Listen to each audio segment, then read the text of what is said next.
Okay. This is Tri 24/7. We're back once again at the TCR show. It's TCR 2011. This is our 5th year on the Tri 24/7 interview lounge, and I've got with me now Brian Adcock. Brian is the race director of the Castle Triathlon Series. We chatted to him last year. We're going to have a chat now about how 2010 went and the plans that they've got for 2011. So welcome once again, Brian, to the sofa. 2010 Castle Series, you went from one event the previous year, Hever Castle, expanded to 4, including the race in France. How did the year go for you? Shall I hold that? Yeah, no, we had a great year, thanks, John. Not without its difficulties. Practically killed me trying to put 3 new events on, as you can probably imagine. An awful lot of work in terms of the operational side of planning these events. Not least that we were also trying to market 3 new events and bring them to market as well. So, all in all, we were very happy with the way things went. Luckily for us, Hever is kind of the engine room of the business, and it tripled in size last year, and so enabled us to put these other 3 events on. So yeah, across the series we had 4,000 adults and 1,000 children take part. So yeah, no, very pleased. So as you say, I mean, Hever Castle, that was really what kicked everything off for you, 2009, and that was an event I was at, and it was, for a first year event, it was pretty staggering the number of people that you actually got there. So plans for this year, we're just talking off camera before there, you're probably going to end up potentially as maybe the 3rd or so biggest triathlon in the UK, all being well behind sort of the London and Blenheim. So that would be pretty impressive if you could make that for a 3rd year. Well, that's certainly the plan, John. We are hoping to have 4,000 adults and 1,000 children take part. I mean, the adults is obviously a great number for us, but to have 1,000 children, we actually think that's going to be the biggest children's race in Europe, and you know, that is probably, in terms of growth potential, the most exciting bit of the marketplace for us right now.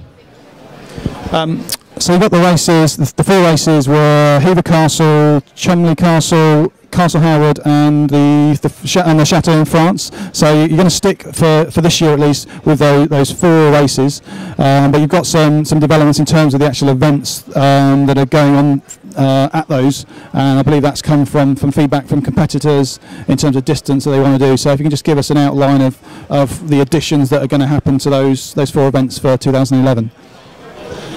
Yeah, so the changes this year are primarily we're adding an Olympic distance race or a standard distance race to all the race formats. So it was asked time and again over the course of the year by the more serious end of the triathlon spectrum that we see, please can we have an Olympic race? And so we've done just that. Presents 1 or 2 logistics problems, particularly with the lakes at the castles, but by a series of loops we've managed to overcome those particular issues. So yeah, no, we're really looking forward to that. The other developments for this year are the kids program is obviously going to be bigger at each race, and the festival side of things, so you can actually come down and enjoy the day as a family at each of the events. So Hever was pretty big, it'll be bigger this year in terms of the music content, the children's activities and fun fairs and that sort of thing, but we hope to replicate that at each of the different triathlons that we're at. And Hever is sort of like your I don't know, that is the core really of Castle Series, and your number 1 product, and you're going to be doing some expansions there with an evening series of triathlons this year. I mean, that's something that we have seen sort of slow growth in, but there's definitely a number of midweek series races. Certainly Dorney Lake has a few. There's been a few down also in Kent and a few others around the country. So is that something that you feel that there's a market for, or is that something that people have been asking for? What's the driver for putting on the evening events?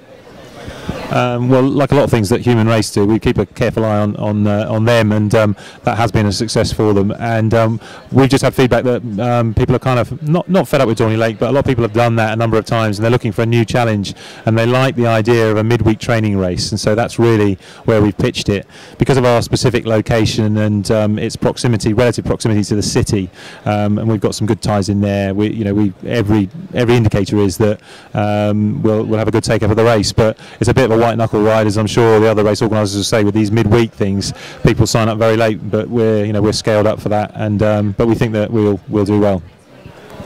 So you said at the outset, you've got the 4 races that you had last year, and you've got those extensions to those 4 races again this year. So obviously, learning from some of those hairy moments and the ups and downs of business that from last year. Looking forward beyond 2011, are you looking to expand into other venues as well, or what's the future plans, the future direction for the Castle series of races? I suppose we're definitely going to look for another couple of castles next year. In fact, I met a castle this morning down in Horsham, a place called Knepp Castle, which used to hold triathlons about 20 years ago. I met with the race organiser that had organised those triathlons, and we discussed how we could make it work this time. The issue had been the water depth, but with some maintenance work that they've done there, the fact that they've agreed to manage the water levels over the winter, we're confident that 2012 will see a triathlon take place at Knepp Castle for the first time in 20 odd years, so that's very exciting for us. And we're also looking for another castle. We haven't yet found it, but somewhere either Scotland's Edinburgh, Glasgow, Stirling sort of way, or somewhere over towards Dublin. So if you own a castle and you want to have a triathlon there, then please give us a call. So that's on the triathlon side of things, but all of these venues lend themselves to a duathlon series, and we're in discussion with each of the owners to extend our footprint at their venues and hold a winter duathlon series that will probably run January through March of next year, with 1 duathlon at each venue. And again, there'll probably be off-road duathlons as opposed to on-road stuff. And will they be off-road in terms of grass mountain bike, or off-road in the sense of just enclosed within the grounds? So is it, enclosed within the grounds, grass mountain bike, definitely, yeah. So that's a Castle Triathlon Series for 2011. We've got some exciting growth both in the events with the winter series, but also in terms of the race distances. So 3 race distances available, including now a full Olympic distance at all of those 4. If you want to know more, if you have a look on the web, CastleTriathlonSeries.co.uk, you'll be able to find all of the race dates, race details, or if you check out the events section of Tri247, click through to our list of events by organiser, you'll see Castle Triathlon Series. Click on there, all the dates will come up, and I'm sure Brian will be very happy to receive details of your inquiries or hopefully your entries. So from TCR and Castle Series, thank you very much.